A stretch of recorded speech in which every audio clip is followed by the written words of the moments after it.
mind is Westlife. U2, the Coronas and Aslan. U2. U2. How could I forget?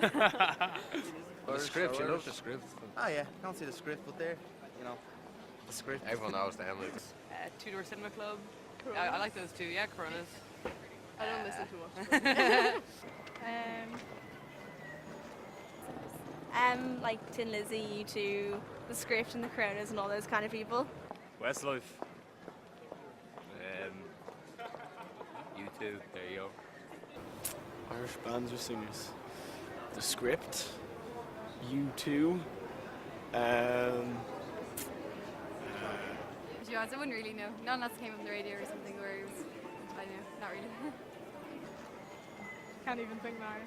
Okay, don't call us right now, but you can text, and you can stick stuff up on Facebook as well. Just do a search for FM104 on Facebook. We're joined now every Sunday night, 11 o'clock, live music. This week it's Heroes in Hiding. I have Joe, Oisin, Ronan, Keane, and Joey. Gentlemen, welcome to FM104. How you doing? How is everyone? Great name, by the way, Heroes in Hiding.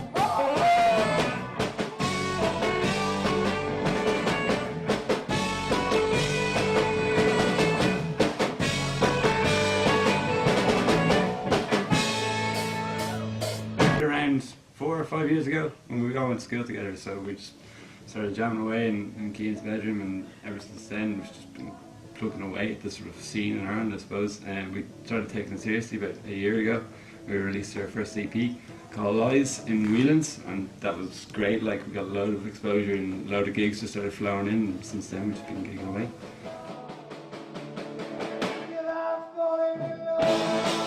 What does it take to become the next big Irish success?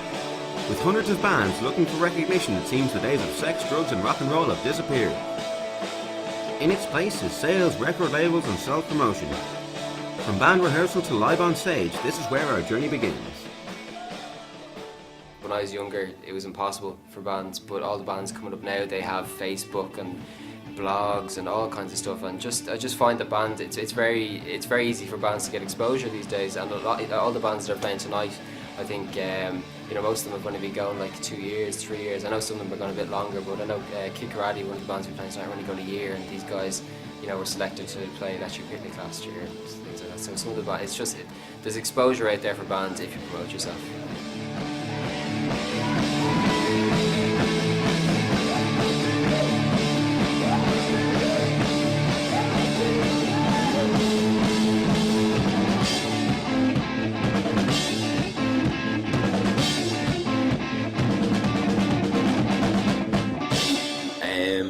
Social networking is a big part of it, I think, for a lot of bands these days, like just things like Facebook, Twitter, MySpace and Bandcamp as well. That's like a really, really good website where you can post your music for free and you can give it away as free downloads.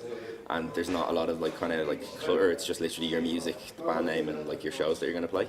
So that's a good idea. And giving away free music is a good incentive to get people to come to your gigs, because if they have your music and if they know your songs, they'll kind of come and support you live, because that's how bands make their money these days, not by selling music and stuff. So I'd rather give music away for free and just have people at a gig.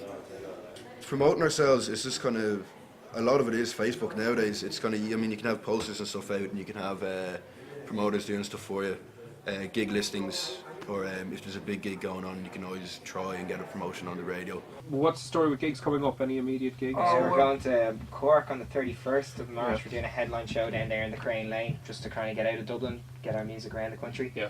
And Irish music is amazing, but there's no industry, so it's all about finding a way from recording music and having it in front of you to getting it to an audience. There's no real industry in the middle of it unless you're a boy band or a pop band or something. I just don't think it works over here for non-mainstream artists. Most people in Dublin it's hard to get into gigs because there's the following for live music is getting less and less. People want to have a few cans cheap in the house and then go out to a club where they can listen to chart music and get €2 drinks. This week we've gigging 6 nights a week, put so much effort into the writing our music, playing it to people, getting our gear in and out. We do it ourselves, and Jedward, who are famous for being bad, how that just doesn't make sense to me. Obviously, the mainstream industry is it's about image and style and all this stuff. But I think I wouldn't hear a song and then go and see what the person looks like. I just listen to the song and see what they're trying to say, or what they've done in it. The music has to speak for itself to a certain extent, but after that, it is a lot to do with image. As much as everyone hates to admit it, you have to. I mean, your image has to match the music. People want a package deal. Yeah, no, we consider like seeing stylists and changing whatever it needs to be changed to become like, obviously we have to become a marketable product, but like we're not going to start writing like music like that. Black Eyed Peas. Yeah, the Black Eyed Peas would make once again- just to get famous, because then we'd be a bit hypocritical, I suppose.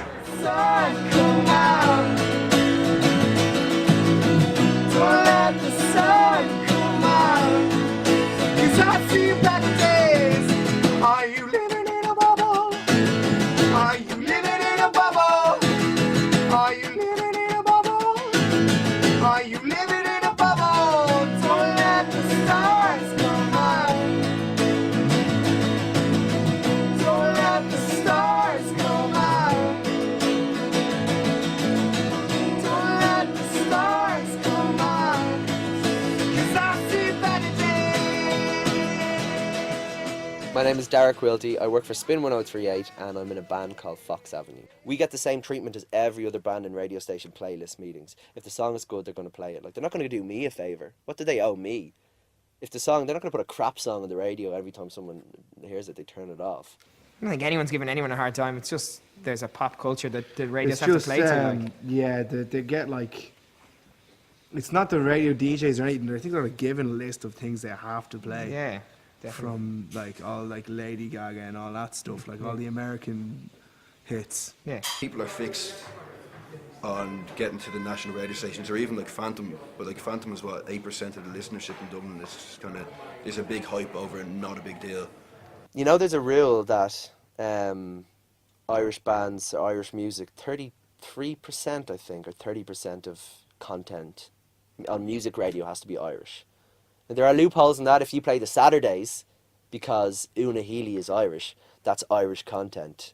I think you can only promote yourself so far until like you really need the backing of someone. Like you can only, you know, play so many gigs, as you're saying, like until like, you know, you need to actually put some money into proper advertising and like whatever. And if you're in college like we are, like it's hard to get the money to actually do that kind of promotion, that sort of large scale promotion that you see.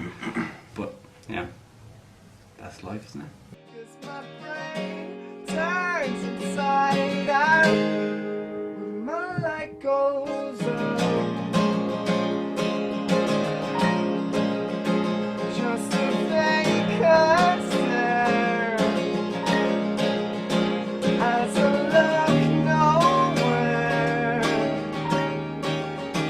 Not a happy thought in the wee small eyes, and I just can't fall into my bed. Get these thoughts out of my head, 'cause my brain turns inside out. Unfortunately, money is a huge player, which is so bad. You know, the most important thing always been is the songs. But if I wrote I Kissed a Girl and recorded it, it wouldn't get played on the radio in America because it's some Irish guy called Derek Quilty that no one gives a shit about. It's only because it's Katy Perry. But yeah, I mean, just kind of getting, you know, CDs printed alone costs hundreds. Like, and it's all little things like, you know, posting off press releases and getting CDs printed and posters and stuff. You don't even notice it flying out, and then you look at it and it's like, oh shit, okay, we spent over $1,000. Unless you're, you know, unless you've reached a certain level, like you're always putting money into it rather than making money out of it. So it's kind of like a passion-driven thing. If we get paid 1,000 to do a show, like 500 of that is already gone into paying the crew, paying a sound engineer, paying a guitar tech, paying a guy to organise the gig, paying a drum tech, paying a guy, you know, whatever, to lift in all the stuff and all, set up everything so it's all there, take it all down afterwards and put it back into the van. And that's the same for every single band. They have to pay wages, and I suppose people kind of forget that. And that will hold back a lot of Irish bands. It's tough financially. It's kind of, you have to kind of think of it as a hobby for a while anyway. Until you start making money, you have to think of it as a hobby. Hopefully we get a return someday, but just like if we could do this and like not have to worry about going to work the next day, that would be amazing. Like I don't give a shit about being rich. I wouldn't mind being comfortable. Like if I had like a couple of £100 in my pocket just from playing music, like it would be amazing. So. It's money, yeah, but like, just enough to keep us going. Yeah, like. no, I just want to live. Like I don't Just want want to live. I just want to little live off it. I don't hotel. want to be like fucking. Well, I do want to be very rich, but it's secondary to the actual playing of the shit. Yeah, exactly. Play the music. Don't let the stars come out, 'cause I see better days. Are you